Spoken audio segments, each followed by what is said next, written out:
your nonprofit forward? You've come to the right place. Welcome to the Nonprofit Architect, where we are giving you the actionable steps you need to launch and grow your nonprofit organization. Now, here's your host, Travis Johnson. Hey, welcome to the show. I'm sitting here today with Eddie Brown from givingwordsva.org. Eddie, how are you doing? Doing good, man. Doing good. Glad to be here. It's a lot of fun. We were talking, I think it was earlier this week when we set this up, and I don't remember how we got connected, but I just took a ton of notes about what it is that you're doing, how you're doing it, and I don't know if I have another organization I talk to that is as proficient as creating partnerships with businesses than you are, Eddie. This is just amazing. Why don't you give the listeners just a little taste of what it is that you do with Giving Words? Okay. So Giving Words is a nonprofit that helps single moms and their children. And we do that through partnerships. We're looking at car repair, clothing, just different things that are areas that they struggle with. And we're trying to fill that gap and trying to help them move ahead. And so that's pretty much Giving Words as a whole. And then it kind of developed as me being a single parent. And then my wife was a single parent as well. And so we just took those struggles that we had and then just tried to create Giving Words around that to fill the gaps. That's really cool. But it's not just like helping out single parents or single moms. You're giving away cars. You're getting cars repaired for free. You're teaching the skills they need to. I mean, just give us a little rundown of the intake form they fill out when getting their car repaired. Sure. So we pretty much, do an intake on a mom, and it's actually set up in the software. We can send a mom a link. So she actually does the data input for us. So that reduces the amount of time in-house. And so as she fills out that data, it uploads into the system. And some of the questions we're asking is, do you know how to check your oil? You know how to change a spare tire? Do you know how to check your antifreeze? And it just goes through a list of things. And so once we get all that data in and we get the mom scheduled for repair at one of our partner repair shops, when she gets there, that partner repair shop then can show her how to jump her car off or change a spare tire, or also check her oil, because all those things are really important. And so we're able to get that information on the front side and then be able to help train her while she's getting her car repaired as well. So that portion works out really well. It is just mind-blowing to see how this works, because you were telling me in our little pre-conversation that you partner with a high school shop for them to go in and get some of these basic things done. And you connect the community to the person. You're teaching the skills in high school, and they're connecting with the story of the person in need of the help, and everyone is growing. I think that's just so amazing. Yeah. The neat thing for us is, so we are partnered with the high school as well as partner repair shops in the area. And so the process with the high school is where we give away cars, and we also do some car repair there as well. And so it's not only about giving a mom a car and filling the need. It's a process. And when you work through that process and break it down, it touches multiple areas. And that's kind of what we want to do in Giving Words, is not just focus on one point, but many points. And so what happens is those students are working on that car over a period of a week, getting it ready. And so they're putting that work in, and they understand that it's going to go to somebody in need. But the thing that happens is in that transaction, when that mother comes in with the child, they then connect that to a personal relationship. And typically, every car that we've given away, we've usually had 2 to 3 seniors in tears in this process. And that's a character shift. And that's something that we can't buy with money. And so not only are we helping this mom, we're also giving the community the opportunity to donate the car. We're also able to connect the students with this transaction, and teachers as well. And then when this car is given away, you have the teachers that are involved, you have the students that are involved, you have the mother that is involved. And it becomes so much more than just about the transaction of the car. How do you make that approach? Do you just call the principal and be like, hey, I want your kids to fix cars for me for free? So what happened, and with Giving Words, everything started with an idea that just continued to grow. And so my son was in the CTE program, which is just career and technical education at the high school. And we would periodically take our cars there to be worked on so the students had things to do. And then my mind started working and was like, well, what if we could flip this? And we're actually working on single mothers' cars that is a desperate need, and it would fill the void of the students needing to have something to work on, and it would also fill the void of the need in the community. And so you just get double impact, and we're always looking at double or triple impact. And so that's where the idea began. And then I just approached the principal and CTE director, told them about the program that I wanted to create. When Giving Word started, we're kind of a grassroots nonprofit. Nobody knows about us. So we didn't have a lot of funding. And so the CTE program was crucial for us to have a start. And then we started bringing on partner repair shops. And because we don't want to push so much volume through the school that they're not getting an education, that it becomes about pushing this number out. And so the partner repair shop allows us to divert cars and still meet the need by having those partner repair shops. And the neat thing that I didn't think about the partner repair shops is they're on the front lines. And so they see the single mother come in and not be able to afford the full repair. And she's only able to buy one tire when she really needs two. And a lot of times they try to help out, but it's a vast need out there.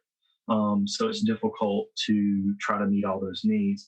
And then Giving Words ends up becoming the middle ground, because we can help these shops facilitate carrying out their heart and wanting to help people. And we're kind of able to take those moms in, vet them through a process, so we have targeted resources to a targeted need. It allows the shops to increase their mission and vision for helping others. We become the mediator in that, and then it just kind of flows. We're able to meet the mom's need. We're able to allow these shops to have the facilitation to meet needs as well. And then with our partner repair shops, our relationship is centered around them being able to give what they can. And so we have some that do it for free. We have some that do 4 for free, and the 5th one we pay for the parts, and they still donate the labor. We've got some that discount rates. And it just really depends on the life cycle of the shop. If it's a new shop that's up and running, they've got a lot of overhead that they've got to cover, so they can't give us as big of a discount. And then the shops that have been around for a long time, they can give bigger discounts or do it for free. And so it's just kind of a relationship that's just molded back and forth. And that's been, really neat for us to be able to do that. I love that you're doing that, and you're able to connect people in the community that have needs to people that are able to fill those needs, and everyone gets something out of it. What I want to know is, how did you come up with the name Giving Words? We went to Honduras in 2008. And while we were over there on a missions trip, I actually saw a young boy digging through a dumpster to get his necessities for the day. And when I saw that, my mind immediately started working and thinking, like, why is this, and how can we flip this? And so I started doing research in Honduras. And if you teach a Honduran English, it moves him from poverty to middle class. And my wife's an English teacher. And so the wheels started turning, and I immediately thought, if we can go to Honduras and teach English, then this child doesn't have to dig out of the dumpster. And so we were actually giving him words of English. And so that's where Giving Words came from. And then from 2008 to 2017, we just had a lot of things happen in the U.S. that didn't allow us to go back to Honduras. My dad had a heart attack. My grandmother needed my assistance, and just different things like that. And so as time progressed from 2008 to 2017, we decided to go ahead and open Giving Words in the U.S. And that's based on my experience as a single parent and my wife's experience as a single parent. And we want to give words of hope and hands that help. And so the vision was still out there, but the vision just had to mold and shift to what we could do right here, right now. And the hope is to be able to have a Giving Words in Honduras and other locations. And what would happen is the partners that are needed would shift and change based on the demographic. So you're saying that you currently don't just partner with high schools and repair shops, you partner with other organizations as well? Sure. Yes. So one of the ones I'm excited about is we actually, if you look at the budget of our mom, you got housing, you have the car repair section, and then you have clothing. And so we actually partner with the consignment shop. And so basically, women in the community will put clothes at the consignment shop on the Giving Words account. When those clothes sell, they fund the account. And then our moms are able to shop at that consignment shop for free with vouchers. And we've had instances where we've had a mom that had court and she didn't have any clothes for court. So she went to the consignment shop and got shoes, pants, dress shirt, the full outfit that she needed for court to look presentable. And it didn't cost anything. We could have went out and bought $100, Target gift card or whatever for clothing, but that takes away from the program where we could do this way, and it's a non-cost and it fills a need. It allows the community to be involved. It meets a need, and it doesn't cost Giving Words anything. And so that's been really neat for us. We also set up a storage unit locally, and that partnership actually gives us a substantial discount on the rent. And what we have is we have moms that no longer need things that basically go there. And then we have moms that need those things that have been given. And so it's basically a free exchange. And so we have, we've given away strollers, kitchen tables, washer and dryer, just all kind of different things. And that's a non-cost. It costs us about $50 a month to run that program. I mean, $50 a month, that is something just about anyone can afford, $50 a month. But you had a big Giving Tuesday, as I recall. Did you give away something like 4 cars? Yes. How were you able to pull that off? Yeah. So really, it just comes down to partnerships and using the high school. And so we had 4 cars donated. We basically processed those through the high school. And if you look at the Kelly Blue Book, it was around $11,000 of cars. And we had $700 in all 4 cars. And that's basically part cost. That is really cool. Like, do you solicit for car donations? Do people in the community know what you're doing and they just pony them up? How do you come across that as something that you guys can do? Yeah, so it's people in the community knowing what we're doing. And then we've actually had families donate multiple cars. Did you also say that you partner with an appliance repair shop? Yes. So one of the things we had happen, we had a mom that needed we had somebody donate a dryer and she needed a dryer. And so we picked hers up. And so immediately my mind started thinking, so I can carry this to the dump and throw it away. Or what if we could repair it? So I reached out to a partner repair shop or a repair shop locally here in Louisa and just asked them if they wanted to partner. And they said they'd like to. And so basically what that process is if I have a dryer or refrigerator or washing machine donated, when I give that away, whatever I pick up, I can carry to that partner repair shop and they'll diagnose it for free, which is a $75 charge. They're also repair it labor free, and then I just pay for the parts. And so I might be able to take a dryer that's broken and turn it around for $15 and then give it away to somebody else. And so it's about taking everything that we have that's available to me and reorganizing it to a target need.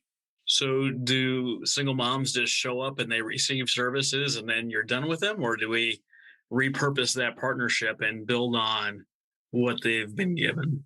Yeah. So we continue to have a relationship with them. So, once we kind of have a mom come into Giving Words, we're going to kind of walk alongside them. We've got some that we repaired their car. We've helped them all with Christmas this year and last year as well. And so we just kind of walk along with them and be a contact and a resource. And if there's one of the neat things about our partnerships as well is we don't want to reinvent the wheel.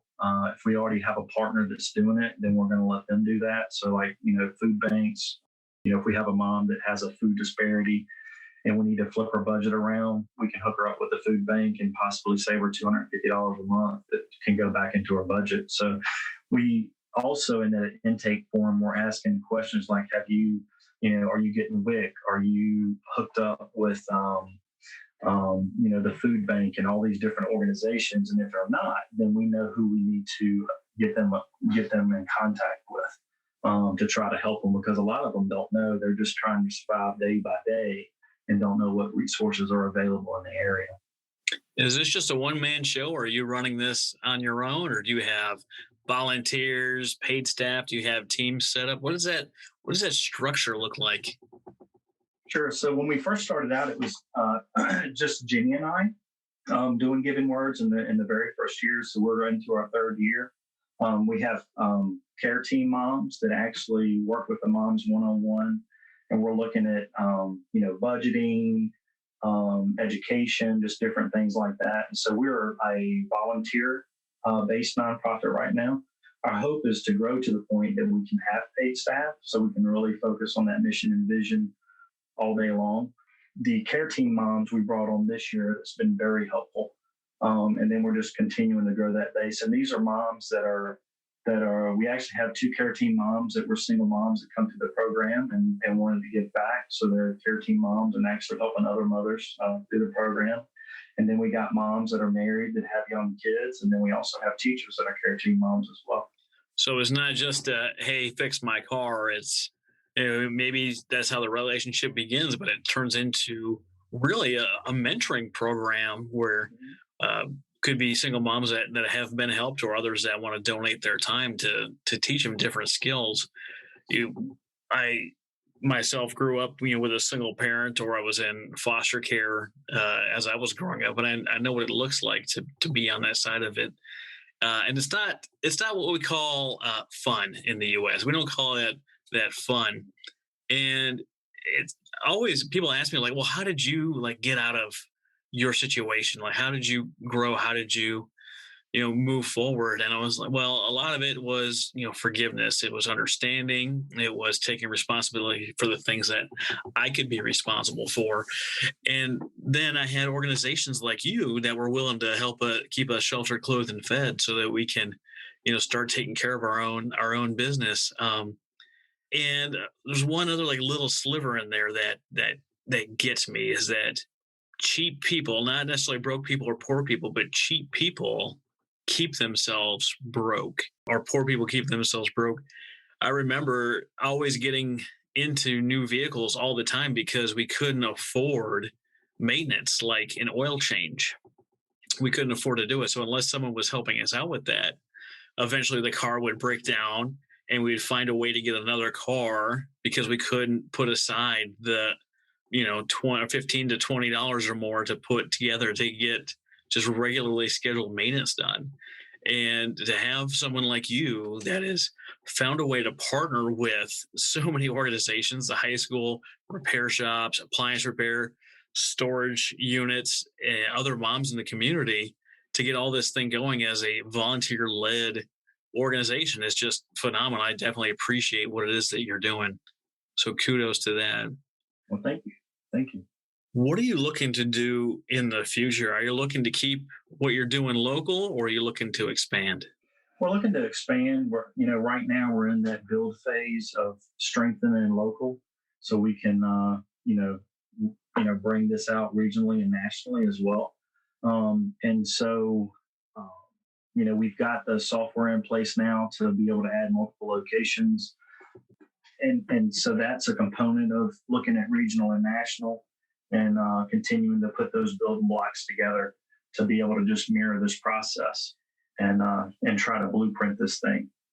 And currently, right now, we're even tracking our actual cost to what partner donations are. And as an overall organization, we're running about 40% below fair market value with the partnerships that we have.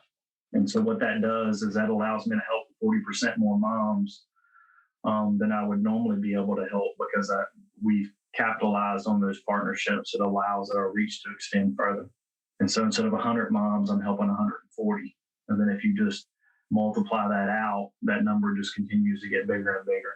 Oh, absolutely. What if someone's listening to this right now and they're like, you know what, I don't need to start my own nonprofit. I could just help Eddie at Giving Words expand his vision. What would you hope they would do in response to that kind of prompt within themselves? Yeah. Well, one of the things that we're looking at is having basically legacy builders. And what that is for me is just people that are donating on a monthly basis. And if you break that down, I can take $100,000 and turn it into $140,000 through the partnership. And so if you had 100 people giving $10 a month, that turns into $12,000, and it takes care of one of our grants that we've been getting. And you're not always guaranteed to get grants. And so right now we're operating on grants for the second and this third year. And so that would take care of one of those whole grants and give us a foundation to continue to build off of. And then if you've got 10 businesses giving $100 a month, there's another 12,000. And then if you had 10 churches giving $100 a month, there's another 12,000. And so just with those, everybody taking a little part, you come up with $36,000 pretty quickly. And then that would subsidize every grant that we've gotten. And then grants, we want to move to a point where we got a stable base financially with legacy, people that are building a legacy with us, to where grants are additional funding to add new programs or to add a new location. What would someone need to do if they wanted to set up a Giving Words in Kentucky? Right. So to set up like a Giving Words in Kentucky, we would need to develop partnerships there. Some of the things that I see as we start rolling this out to create a Giving Words in a location is you'd start off with a storage unit and you would start off with a consignment shop, because both of those, you're looking at low cost, and then obviously volunteers. And then if you have a partner church as well, you can pull volunteers from there as well. That's cool. I love the vision and I love the mission. What would you tell someone that is in their nonprofit? They're trying to get partnerships. They say, wow, Eddie's got all these partnerships going on. Like, what would you tell them to encourage them and have them go ask the big scary ask? I think the big thing for me is when I began to ask, I just I went in and just asked a question about partnership, kind of told them what we were doing, and I let them define what they gave. I didn't say, hey, I need $100. I need you to do repairs for me for free. I need you to do. I didn't go in with the need. I went in with, hey, here's my vision. This is what we're doing. Would you like to be a part of it? And then I let them decide what part they want to play in it. Okay. See, that's not so scary, people. I get questions all the time. Like, I've seen your episode with Jeff Riley. He talks about sponsorships and partnerships, and I've seen your talk with Bruce Rosenthal and how he does it differently. And now you've got another guy talking about how he does partnerships. Like, I can't even ask. Well, here's the deal, people that are listening right now. People out there want to do good. They do. They just don't know always how to do good or the best way to impact their community. So if you come to them with what you're trying to do and what your vision and mission is, let them fill in some of the blanks, because you might have an ask for $500 and it turns out they have the capacity at $2,000 a month. Had you only asked, or let them come up with an offer from their end, they may not be familiar with how this partnership might work. And then you can refer to the conversation between me and Eddie to see how that might look as a type of partnership that you're setting up, and how that could really impact and affect the people in your community. It might be that, Travis, this was a great episode and all, but I've got to go back over it. I've got to take notes and I got to contact Eddie. Where are folks going to get a hold of you at, Eddie? All our information is on the website, just givingwordsva.org. They also can email me, just office@givingwordsva.org. And then just to kind of go back on the partnerships a little bit. So based on our partnerships, I think within the first half of the year, we spent about $16,000, but I would have needed $26,000. So we had $10,000 worth of services that were donated. And so if I would have went to the partners and then, hey, you're a partner repair shop, can you donate to us? It was a far greater benefit to have them offer repair, opposed to actually handing me dollars, because then they can write that off their taxes in-house. And so there's an additional benefit to them for that as well. Yeah, it's not money directly out of their pocket like a donation would be, whereas gifting services is a little bit easier to handle, especially if the parts are paid for, and that turns into a better write-off. It's not like they get the money and then they have it and they have to decide if they want to give it to you or not. It just becomes part of their regular workday and a little bit of accounting. So that's really cool how that works. Now, I've been to your website and there's some music playing as the website loads, but I've not heard this song anywhere else. Can you tell us about that? Sure. So early on, I had a vision to have a song that was tailored and written specifically for the moms that we serve. And so I'm not musically inclined and I don't play instruments. And so I wasn't quite sure how this vision was going to play out. But over a period of time, I met some new friends, and I was actually at a church, and we heard a lady sing, and she was talking about all of her songs and how she wrote them, and that she had wrote some for her grandparents and family and friends for Christmas. And I just had the prompting, like, she needs to write this song for us. And so I leaned over to my wife and told her that I was going to be asking them to write the Giving Word song. And she told me I couldn't go up to strangers and ask them to write us a song. And then I just told her I'd be right back. And so I just basically walked up to them. They didn't know me from anywhere. And I said, hey, I need you to write me a song. This is what it's about. And so they said, yes, we'd love you to write that. We'd love to write that for you. And so over a year period of time, I began to send them our mom stories. And we do like a hashtag Mom Story Monday. And so that's where our moms are telling us, like, this is what this meant to me. This is how this helped. This is the struggle I was having. So anybody can go on Facebook and search hashtag Mom Story Monday, and you'll see these stories pop up. So that song was written off of our first year of mothers that we helped. And that was incorporated into that song. That is so cool. I love that you were able to make the approach like, you can't do that. And you're like, yeah, okay, I'll be right back. I'm going to ask her anyway. Second off, you touched a little bit on getting your participants involved in the greater mission of what you're doing and using the hashtag. What was the hashtag again? It's hashtag Mom Story Monday. Hashtag Mom Story Monday. Those of you not using hashtags right now, they're helpful for exposure in one aspect, and there's people that have trending hashtags and all that. On the other side, it's a great way to keep track of the stuff that you're doing. Because if Eddie goes back and he searches hashtag Mom Story Monday, he can find all those stories that were submitted. And if not, in Facebook writ large, he can look into his group and go through the same thing and find out every time that hashtag was used. And now he can go back through and look at all those stories without having to do some kind of generic search or scroll forever through his page. So hashtags are a great way to keep things organized and get some eyeballs on it. But that's really cool that you went up and it's like, hey, I need a song. Let's write it. Let's get it done. So many startup nonprofits are they're fearful of asking, or they don't think they're worthy enough to ask, or they don't think they've accomplished enough to make the ask. What is it about your approach and the way that you do it? Do you just slice right through that? I really struggled as a single parent, and Jenny struggled too. She was a single parent for 10 years, and she comes from 4 generations of single parents. And I've seen the difficulty. My mom was raised by a single parent. 3 of her brothers and sisters went into foster care, and she was raised by one of my aunts. And so really for me, failure is not an option.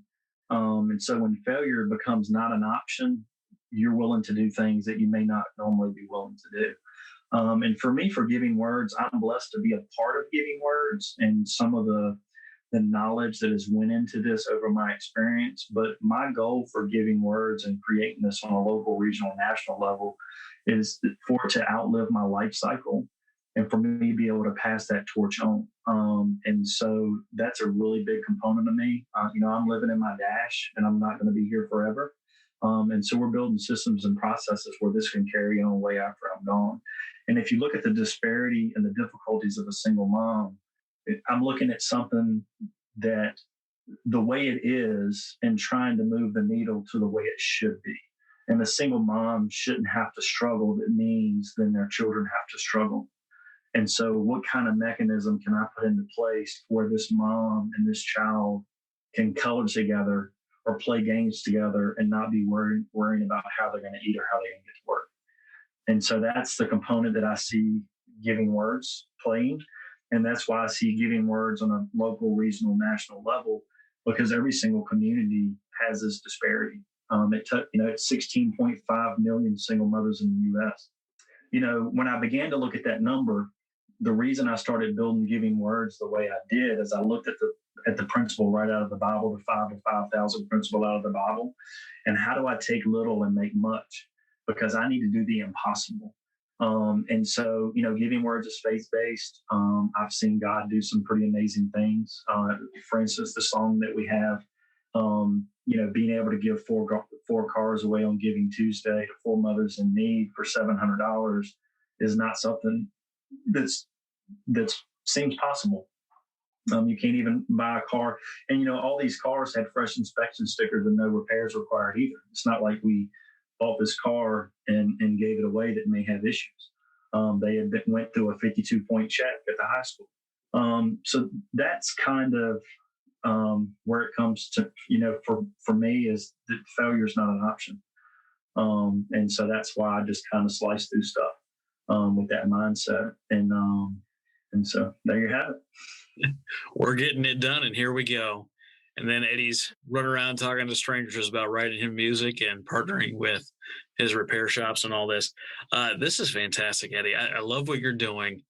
I love that it's not about you, that you're finding a way to make it work. In the before times or during COVID times, you're making things happen, and you're providing more than just a single point service. You're providing education. You're creating teams with these Go Mom teams that go out and they impact the other single moms in the area. You really do care, and it's evident in everything that you do. Thank you so much for being on the show today, Eddie. Is there anything that we can do for you? Yeah, just awareness. Like if you go to our Facebook page and you're there on it, like it, share the Facebook page out. With the partnership aspect, we're always looking for partners. And really what we're trying to do now is build that core because we don't want to replicate problems. So we're trying to really build that base strong with the systems and processes that need to be in place, proper employees and locations that they need to be in so we can really mirror this, running on all 8 cylinders. And so like if you want to go to the website or go to the Facebook page and donate and be a legacy donor and do that on a monthly basis. That'll help build our strength. If you want to be a partner, we can look at those options and talk about those as well. One of the things we started doing is Thankful Thursdays, and that's our partner day. And so what we do is we highlight our partners on that day. And so we're trying to create a Giving Words network, which is you would have partners all over the U.S. that would have like a proud partner sticker. And so moms or females or the public in general would know to use that shop because when they spend money at that shop, they're actually helping single moms while they do it. That's so cool. Hey, thanks again for being on the show today, Eddie. I appreciate it.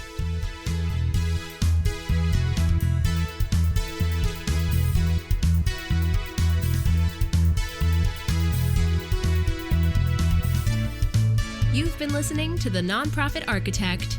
To listen to all our past shows, visit http://nonprofitarchitect.org. And be sure to subscribe, rate, and review our show. Thank you.